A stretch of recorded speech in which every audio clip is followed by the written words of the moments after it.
This video is going to be for anyone that is looking to go back to school in their 30s or anyone that has been out of school for a long period of time. I would say anywhere from 5 or more years. I'm going to give you guys some tips on some things that will help you get back into going back to school, just getting back into the groove, especially if you are someone that has, since you've been going to school, you had maybe gotten more responsibilities, maybe had a child or two, maybe have gotten married, maybe have been working full time, and you are trying to adjust or trying to find a way to go back to school to see how it's going to work for you. And I'm going to give you guys my experience. This year, I just made the decision to go back to school to get my degree. I had been out of school since, I would say, a total of 8 years that I have been out of school. There are some things that I did and some things that really helped me to make this semester very smooth.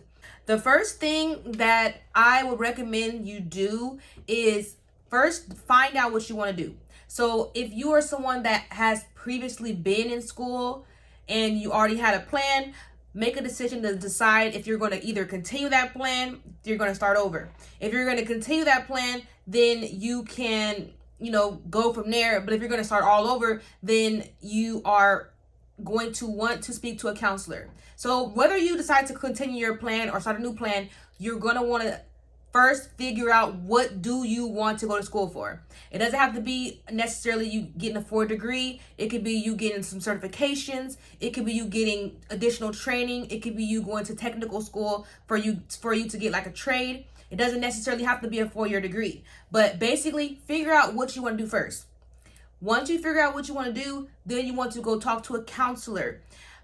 The reason why you want to talk to a counselor and the reason why I recommend talking to a counselor is because for me, I had previously already had college units. And when you go talk to a counselor, your counselor is going to first ask you what you want to do, what you want to go to school for, and then they're going to literally map out your entire time going through the college for what you need to complete that degree. So for me, for my accounting degree, my counselor mapped out, okay, he asked me, how many classes do you want to take a semester? Okay, this is how many classes you need. He mapped out all of my future semesters with classes that I'm going to be taking to get me to the point to where I can graduate and then transfer over to a 4-year university. Your counselor, they're going to discuss your goals with you, and they're going to come up with a game plan on what classes you need to take to achieve that goal. Now, with the classes that they give you, you don't necessarily have to take those classes in the order they give you. They are just put in the class. They may just plug them in there, but just know whatever classes that is in there are classes you are going to need in order to get what you are trying to get. So once you do that, then you will have a plan. So what I did was, just to start off, I started off with 2 courses, and then I took some additional business courses that were short courses that were like fast-paced courses, and they were short. But I wanted to start with 2, which is part-time, because I did not want to overwhelm myself, because I do have 2 children and I am working full-time right now. So I didn't want to overwhelm myself with all those, taking so much courses and then having to drop them off. So I was like, I'm gonna just take 2 courses.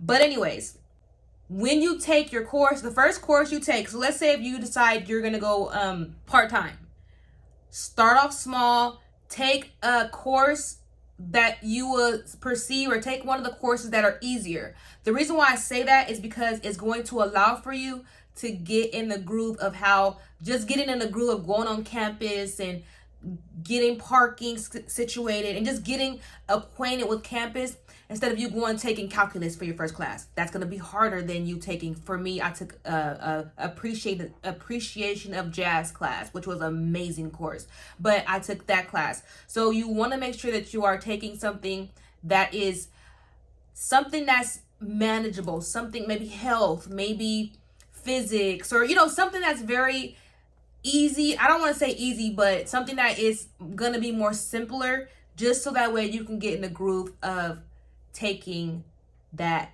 course or get in the groove of getting back in school, or see if you are able to get an accommodation from your employer. If you're able to get an accommodation, that is something that I would recommend you looking into, just because if you can get an accommodation, it's going to make it a lot easier for you. Yes, it is going to be unpaid. You may miss out on some money, but it's going to allow you to take the time to study.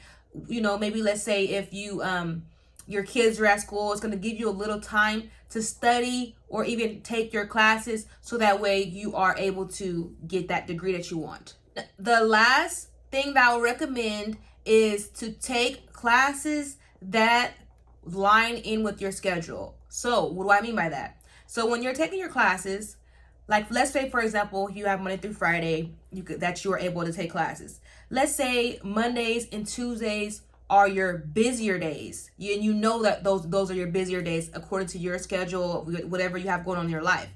See if you can take majority of your classes on Tuesdays and Thursdays, that'll help, because if you do all of your classes on the days that you're the busiest, that may overwhelm you. So you know your schedule, look at your schedule and see, okay, these are the days, these are the times that are going to be the less busiest for me, and so that you can fit those classes in on those days.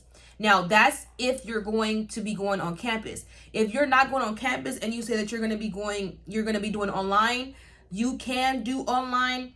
I personally wouldn't recommend online, especially for your first semester back, just because it could be hard to juggle everything, especially when you've taken a long break or you've never been. It could be hard to navigate the system, the system that they have online courses on. It may be a little bit harder to navigate, but that's just my recommendation. You can do whatever you want. There are people that are taking online courses. There are people that have college degrees that have been online the whole time. So it really goes off what is best for you and what works for you.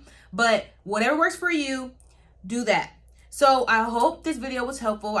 If you are someone that is looking to go back to school, what are you thinking about majoring? What are you thinking about doing? If you are wanting to go back to school, or if you've never been to school, if you were to go to school, what would you major in?